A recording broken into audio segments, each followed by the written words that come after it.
Alright guys, welcome back to GSL Code A. We are in our final best of 3. The match is between Complexity's Killer, and of course, his opponent who will be ForGG, otherwise known as OGS Finn. And we just saw, of course, GOMTV taking out Holt, so he will be facing MC. Should be an exciting match to watch in the round 3, the round of 16 Code A. Decide who gets the spots into Code S. Yeah, it's also Protoss versus Terran, and this is exactly the matchup that we are going to witness now. And Killer against his opponent, against Finn, this should be a good one. Yeah, absolutely should be. I always love to watch Killer play this matchup, because whenever he plays against Terrans, the games tend to be epic and long, and oftentimes there are comebacks. Sometimes Killer just loses early on by going DTs or something. His opponent scouts him and then he gets killed by a counterattack. That can happen to Killer sometimes, but I have some very fond memories of Killer playing on Crossfire, in fact. On Crossfire? Yeah. Your favorite map? My favorite map is gone now, but he played some cool maps on Crossfire. He and Clyde both. They were both TSL players at the time. Doing a great job. I learned something today. You know the name Team SCB Life was actually thought up by Clyde. I asked Coach Lee this, I've always wondered this. Where does the name Team SCB Life come from? He said, Clyde named it. We all hated those who were dumb.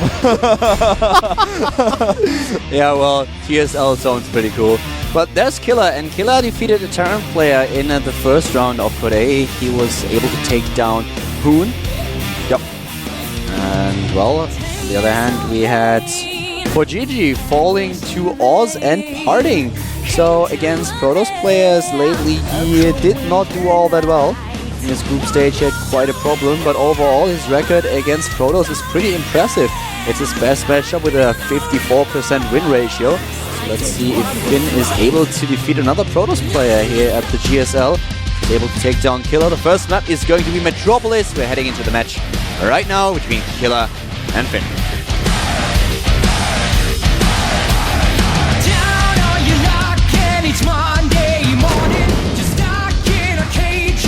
We have cross position here with the right side of the map being inhabited by our Protoss player, starting for Team Complexity.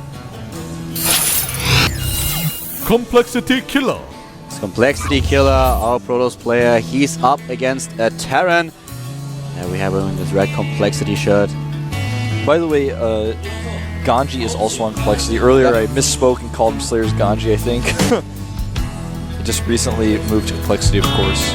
Not that recently, but anyway, his opponent over here in the blue, very strong Terran player known for his StarCraft I skills, he is OGS Finn. The thing with a team, sometimes it just happens. You are casting for months. You always use the clan tag in addition to the player's name, and it just, you have this autopilot mode where you just use his name, and then you realize, oh wait a second, he just chose to join a different team. It will probably happen to me very often when I talk about Oz in the future. Right, I'm sure that'll happen to all of us. It's a pretty common thing to occur. Now, we are going to have a Nexus first Killer by the looks of things, as he has not started a gateway. He is queuing up additional probes. He's going to be up against GOMTV, I'm like saying everything wrong now, I lose my mind. ForGG, who has not taken a gas and will likely go for a 1-Rax expand. This is basically how things have been going a lot of the time in this matchup right now. Some players have been trying to punish Nexus first by proxying barracks, pulling SCVs. We saw Maru attempt this in his Code S group. We saw, additionally, Naniwa lose to pushes like this against MVP in Code S. The thing about Killer is that he loves really to go for Nexus first. He loves to take some risks, and I still can't get over the game where he actually tried to pull this off against, I think it was Parting, when he went for the cannons. Do you still remember this game? Yep. I don't know exactly if it was Parting. It was already a while ago, but it was really weird. But he just went for the Forge play in this game, and he misplaced some of his buildings, and suddenly his opponent just overran him. So right now we have the expansion coming up for Finn, and Killer has not been scouted just yet. He was able to sneak a probe into his opponent's main base, so he will see about the gas timings. knows that there is no gas at this point. You also saw the expansion, so not really a surprise.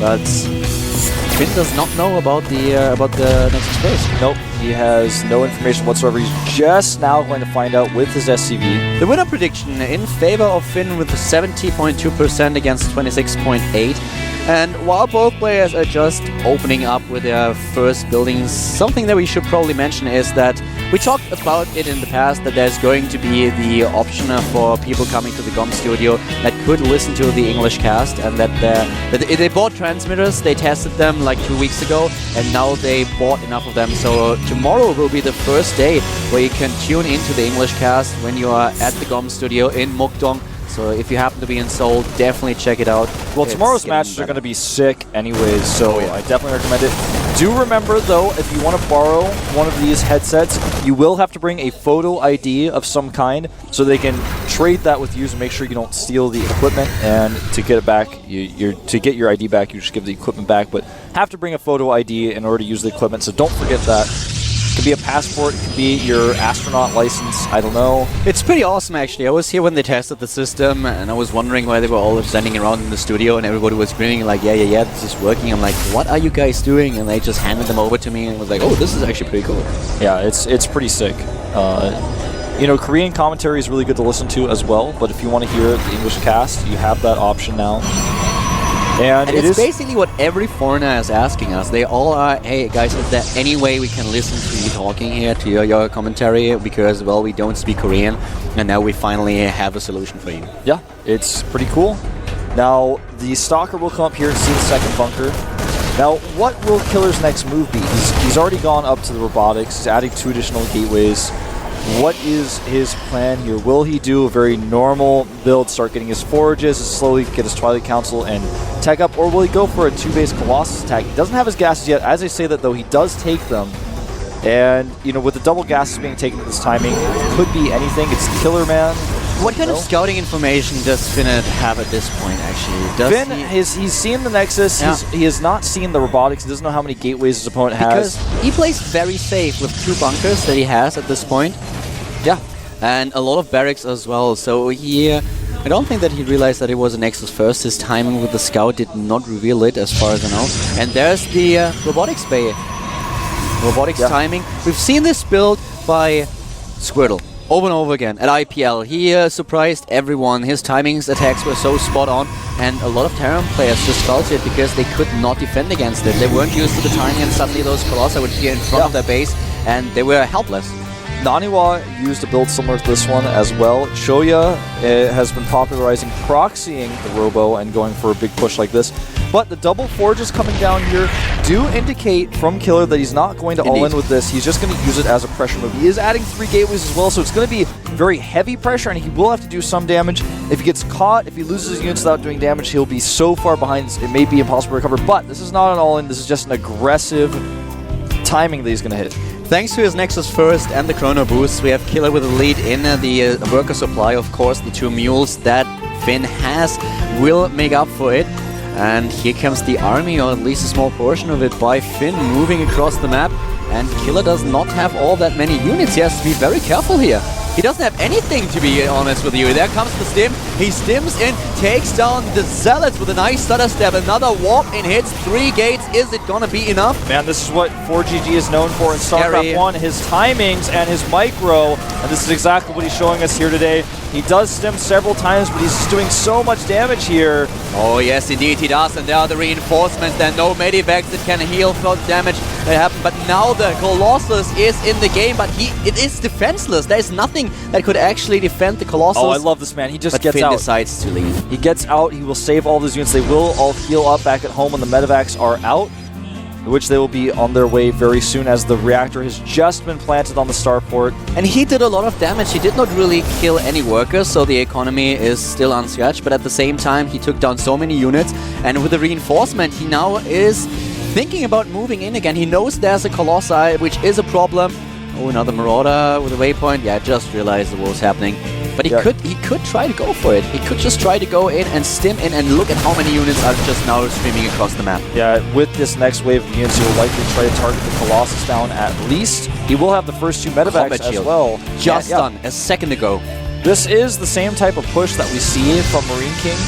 He has not taken a third command center, though. He's actually gone up to 5 barracks. This is basically, it's not all in from Finn, but it's similar to what our Pro player Killer is doing, in fact, though. It's a very aggressive timing attack that you can do that is designed that it must do some sort of damage. And he posters at the low ground while he now attempts to drop into the main base. Yeah, this is such great moves by Finn. He's going to draw the forces into the main, then he will attack at the natural. His army supply is 72 to 54 right now. He needs to back off with his army, but now the drop comes into play and he's moving in. He's moving in at the Nexus. He's sniping the Cybernetics core. Core goes down. He may go for the probes now. In fact, he will. But he still has to deal with this second army that's running in here. At the natural, we have the rest of the army of Finn. He could just try to snipe the Nexus, actually. He's not attempting to. He's settling for the Forge now. You could see Finn's control there as the vision for him was highlighted. And I think Killer's going to fall apart here. He will kill, actually, good forces here. Kill a lot of units at the natural. But, I mean, just look at the supply, 123 to 97. He's killing more pylons in the main base now. And he will get out with all of these units whenever he wants to. Indeed, another warp in the main base. Oh, he's on the edge! But, wow, he kills the pylon, and therefore the warp in is not happening. 102 supply, being supply blocked against 133. And this is definitely very, very bad for Killer at this point. This is kind of the worst case scenario. Your opponent putting so much pressure onto you. You have to defend your natural at the same time. You're being dropped in the main. And wow, Killer has to be very, very careful. He's already down in harvesters. Actually, he's on exactly the same amount of harvesters, 50 to 50. But in overall supply, his army just not able to compete with the Terran forces. You're right. This situation is tough. I mean, he's got the perfect composition. He's going to pick off the Colossi here. And to be quite frank, no matter of force fields will be enough here. No, the second Colossus will fall, and Killer is out of luck in his first game here against Finn, showing a great timing attack, following up with 5 barracks, and just crushing his opponent here from the early lead he got. Look at his picture, the bottom left, the camera shot. He knows it, scratching his nose, and this is it. All the buildings are going to die. He's killing the Forge, the Templar Archive, and Killer already thinking about the next map. He was trying to take a third base, but this is not happening. Only probes left. He warps in a few zealots, but this is too little too late. And GG. Finn, well played by Finn, man. That timing was really nice. His micro was good, and I can't stress enough, he's known in StarCraft 1 for his timing attacks, and he showed it again here in StarCraft 2 with how he hit very early with that small bioforce. Then he followed up with a very heavy very barracks heavy attack. It was very similar to the one that we see from Marine King, but it had more power to it with the additional barracks, the additional reinforcements. And normally the one you see from Marine King is the 2 medevac with the floating factory. It has a 3rd command center, but in this case he was like, no, actually I did enough damage with my early push that I think I'll just end the game here. Great control, was able to follow up with the information he had from the Colossi. He was able to prepare the Vikings, and Killer is like in a situation where he's like, I'm desperately trying to switch to Storm, but I can't. He's got too many units, and he couldn't do it. The very dangerous thing about this type of Terran play is the DPS. You have such a huge DPS that if you go for hit-and-run attacks, you can just snipe buildings, you can snipe tech, and then you just get the hell out of there.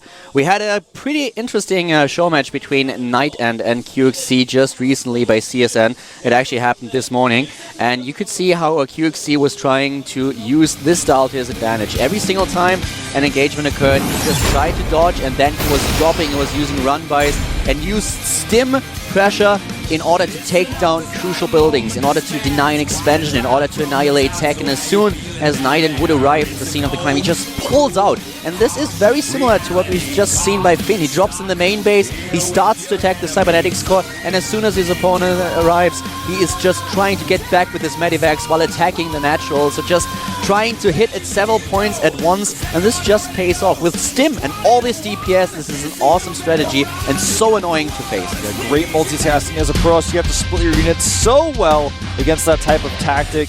We're going to jump into game number 2 between Killer and OGS Finn. Only one player will emerge victorious. Can Killer tie it up? Let's find out. The GSL Code with Color and Wolf.